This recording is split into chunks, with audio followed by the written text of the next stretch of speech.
Muito bem, pessoal. A gente já está na oitava aula. A gente vai começar a oitava aula sobre a literatura. Para quem não assistiu às aulas anteriores, eu vou deixar um card acima. Da primeira até a sétima aula, a gente teve uma introdução, uma análise, aliás, profunda sobre a literatura.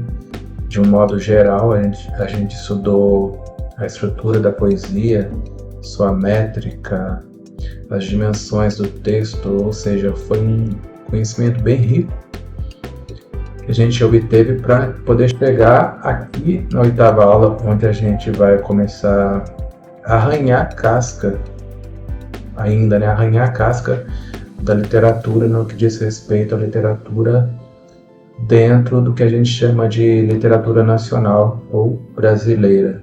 Mas começando a arranhar essa casquinha, a gente, como metáfora, a gente vai entender hoje o que foi esse movimento, chamado quinhentismo, ok? Então, essa aula é bem simples, bem tranquila.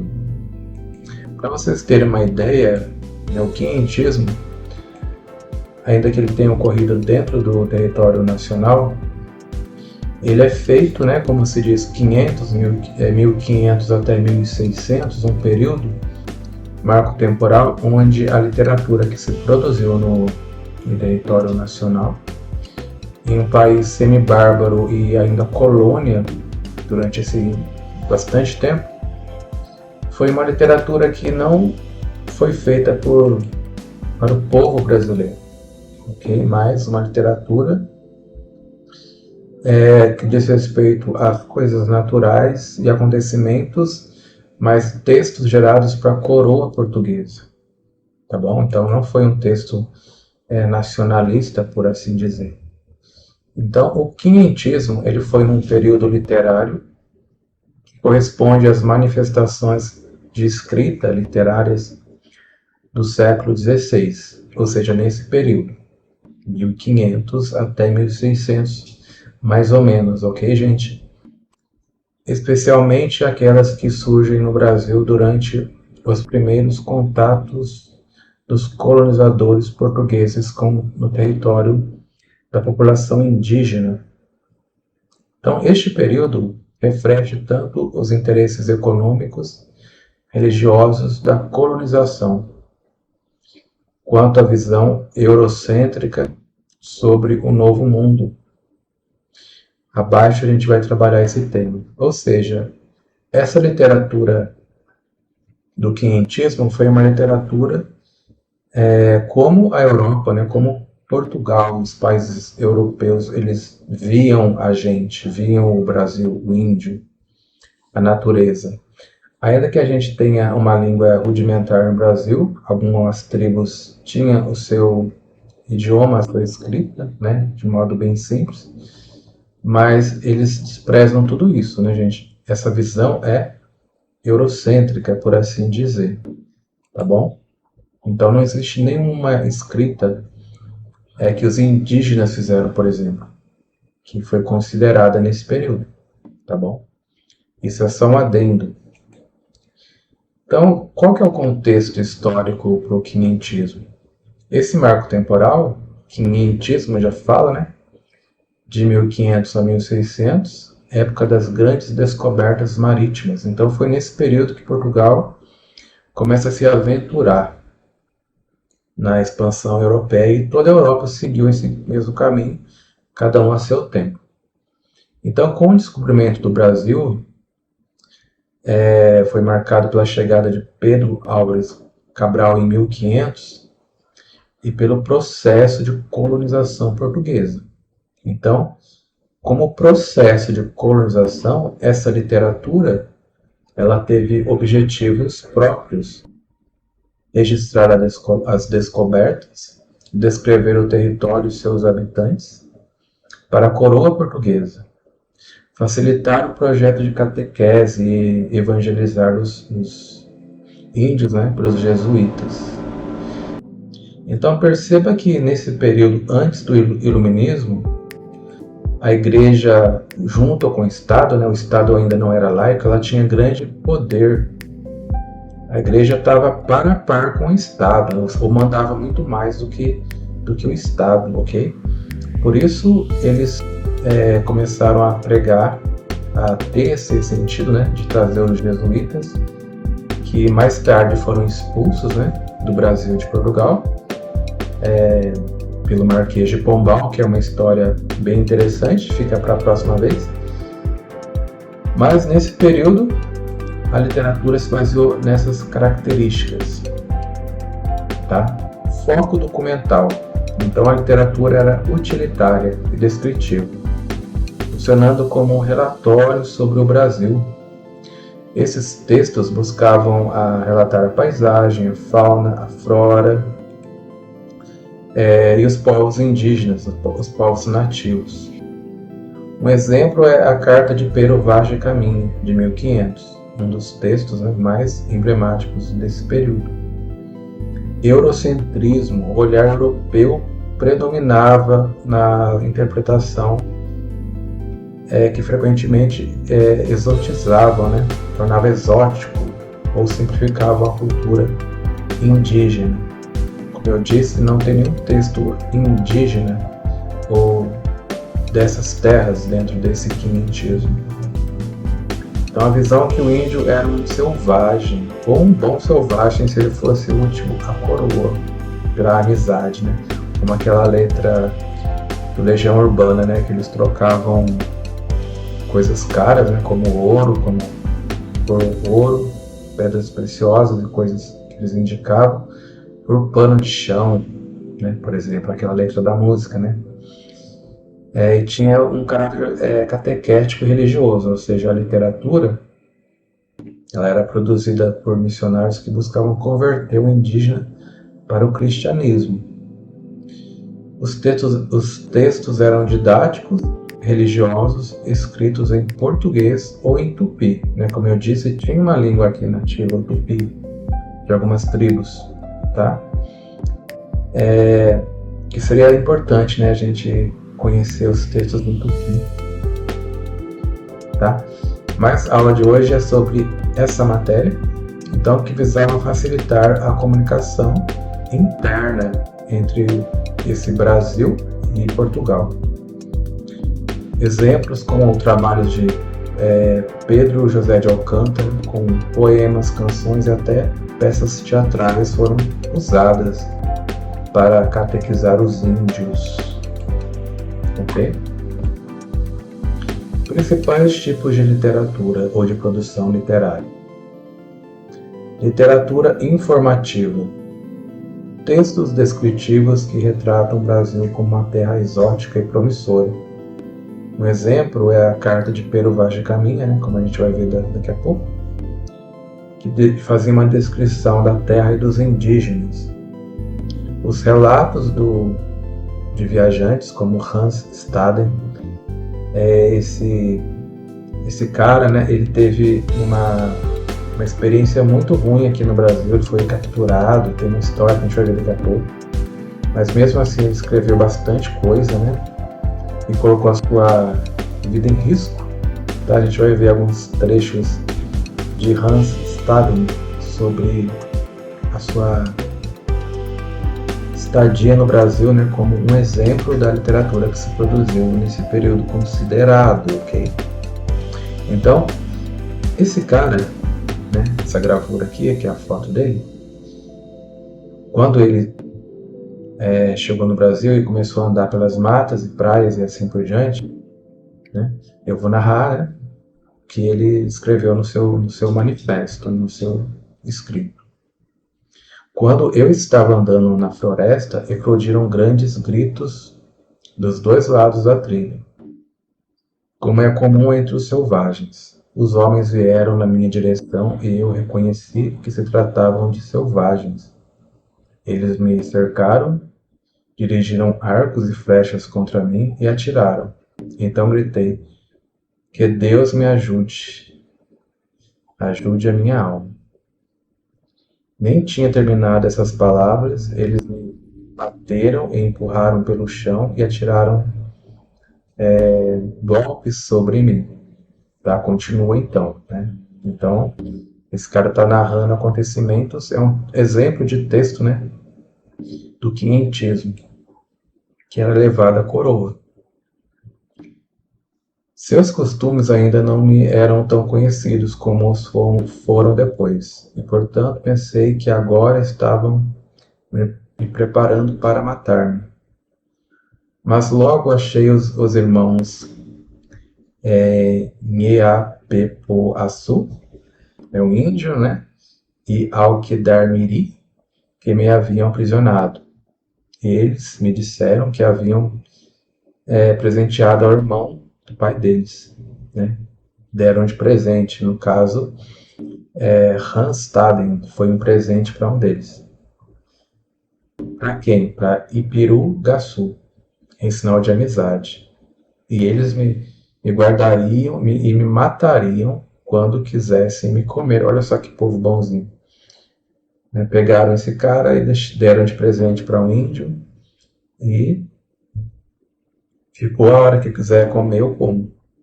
Tá? Então é interessante, né? E que faria graças a mim mais um nome, né? Ganhar mais um nome. Ou seja, deram um nome para ele, ok? Continuando, né, a narrativa, em outro texto desse mesmo autor, ele fala sobre as terras, né? A América é uma terra extensa, existem lá muitas tribos de homens selvagens com diversas línguas, ó, tem diversas línguas então. Alguns deles têm uma escrita bem bacana, bem desenvolvida. Numerosos animais e animais estranhos. Tem um aspecto aprazível, as árvores são sempre verdes, né, terra tropical. Lá não crescem madeiras parecidas com as nossas, ou seja, da Europa. Os homens andam nus. Naquela terra existem também algumas frutas de vegetação rasteira e abóboras, desculpa, das quais homens e animais se alimentam. As pessoas têm um corpo vermelho, marrom avermelhado. Isso se deve ao céu, ao sol, que as queima assim. É um povo hábil, maldoso, olha só, um povo maldoso e sempre pronto a perseguir e devorar os inimigos. Continuando, no finalzinho desse trecho. Então, em sendo preso, né, Hanstaden ele escreveu tudo o que ele podia. Não sabia se ia viver ou não. Mas por uma sorte ele conseguiu, né, sobreviver em termos. Né? Essas cabanas têm aproximadamente 2 braças de altura, são redondas como uma abóbada de porão. No topo é coberta por uma espessa camada de folhas de palmeira para que não chova dentro. No interior não há divisão entre as paredes, ou seja, não há divisão nenhuma. Ninguém tem quarto próprio. No entanto, cada núcleo, né, marido e mulher, dispõe em seu espaço de 12 pés no sentido longitudinal. Então, assim, a gente tem esse primeiro exemplo do texto que se produziu no quinhentismo. Agora a gente vai ver outro texto, tá? Esse texto aqui é um texto jesuítico, texto voltado para a catequese, né? Como peças teatrais e poesias de temas religiosos. Então, o exemplo máximo que a gente tem, né, é José de Anchieta, com alguns autos, né, de pregação universal, que dramatizam, ou seja, são encenados em episódios bíblicos aos indígenas, tá bom?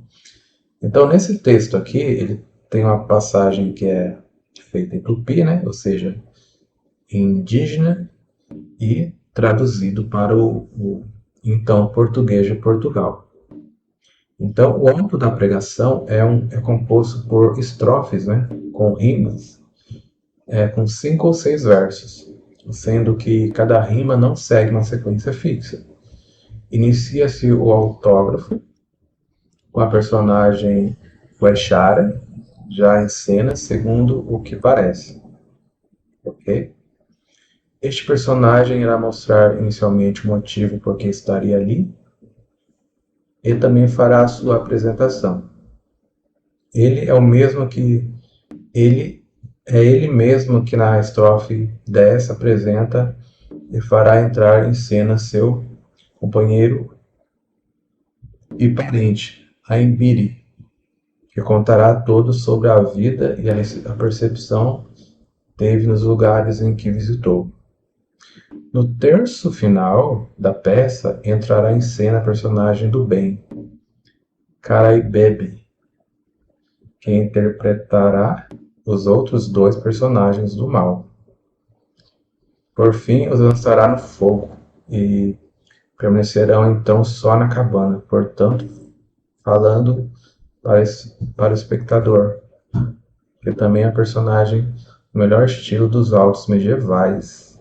Ou seja, Anchieta, ele conseguiu, né, estudar a língua dos tupis, traduziu algumas peças montadas por ele mesmo, tá, gente?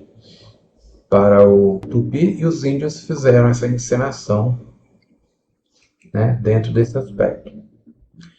Então, o texto jesuítica, texto voltado para a catequese como peças de teatro, poesia e temas religiosos. Tá? Então, o alto, né? O alto é do latim acto, que é ação ou ato. É um composto, né, uma composição teatral de subgênero da literatura dramática surgida na Idade Média, na Espanha por volta do século XII. De linguagem simples e extensão curta. Normalmente compõe-se de um único ato, né? Um único episódio, coisa bem rápida. Os autos, em sua maioria, têm um efeito, um elemento cômico ou intenções moralizadoras. Tá? Então, a seguir, esse trecho aqui é de Pero Vaz Caminha, pequeno trecho. Nesse dia e horas da véspera, houvemos visita de terra.